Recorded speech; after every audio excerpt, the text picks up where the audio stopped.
Hi, everyone. Welcome to this week's episode of HR for the Heart. Today, we're going to be talking bias. And we all know that generally speaking, when a job a description is set and there's a post, a job advert, the next thing is to start interviewing. But one thing I do a lot in my HR career is to help leaders manage their teams.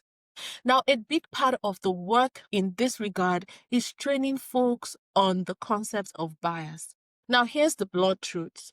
Everyone has bias. No one is unbiased.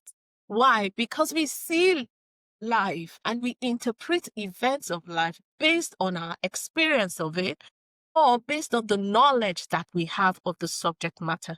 So my job is not to shame people for having bias, because we all do. It's to help them to name it, notice how it shows up, and practice real ways of managing it. Now, I do not believe that anyone can be completely unbiased. No, you cannot be completely unbiased. You're going to try to recognize it and call it out. And also encourage people around you to call it out, because you cannot see your blind spot. And a common one is affinity bias. We're always drawn to what's familiar. That's our brain. That is how our brain is wired. We like people that mirror our experiences. You see a picture, you react to it based on your definition of what good looks like or of what beauty looks like. That's the idea behind conditioning or programming of people. We like people that are from our background, that speak the same language, they understand our jokes, they get our vibes. And all of this time, you are just trying to bring people on board that look like you, talk like you, think like you. There's this running joke we used to have in a place where I once worked, where when we are hiring engineers or developers, there's this unspoken war between developers that graduate from U of T and those that graduate from Waterloo.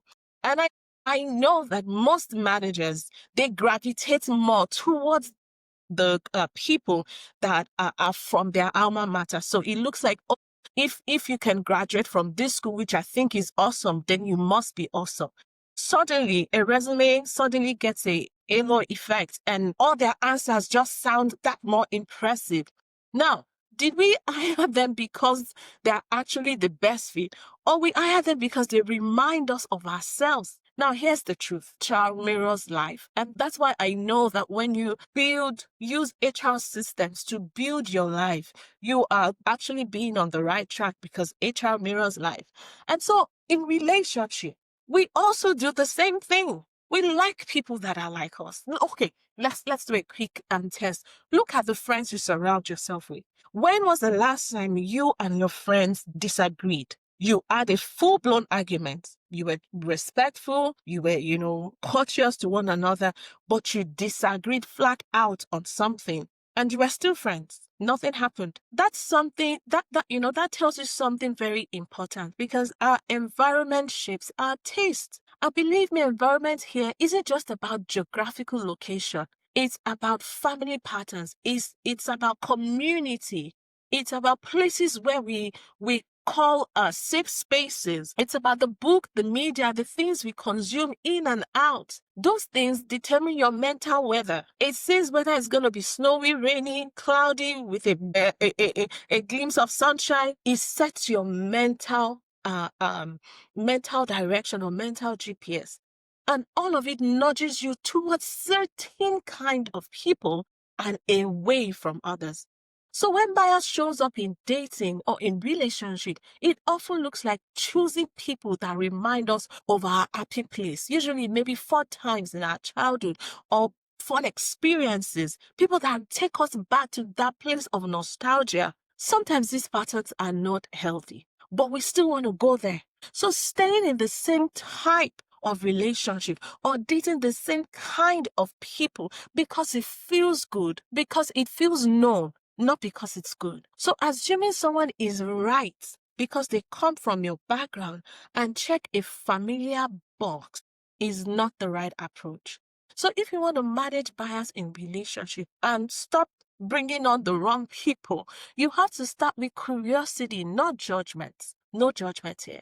So the first thing, ask yourself, Am I attracted to this person? Am I attracted to this opportunity because it feels familiar, or because it's truly aligning with my vision or purpose for myself? Now, what part of my background or my life experience is steering my choices right now? Which of my preferences are must-haves, and which ones are just from a place of comfort and familiar? Now, I want you to take this practical starter exercise.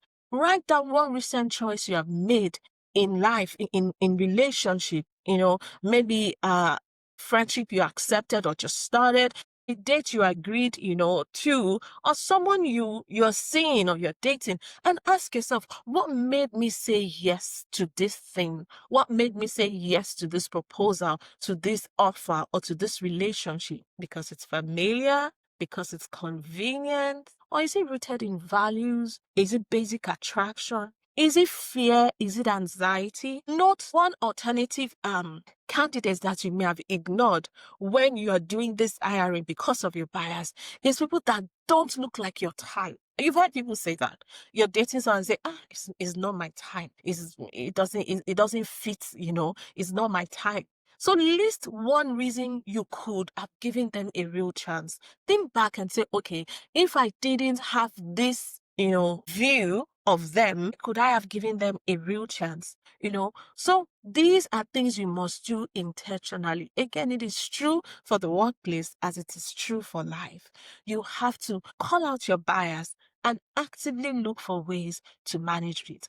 So if this, it's on for you, I want you to tune into the next episode, which will be the full one where we break this down and unpack affinity bias, how it shows up in interview, in the workplace, and how it shows up in how we build relationship, and the exact questions you can ask to check your instinct and to check your decision. We would also be unpacking the concept of trauma bonding and how that can mirror false connection. As always, don't forget to subscribe, to like, to share to this podcast, and make sure you grab the worksheet in the next episode that will guide you through the exercise above. Thank you for tuning in, and see you soon.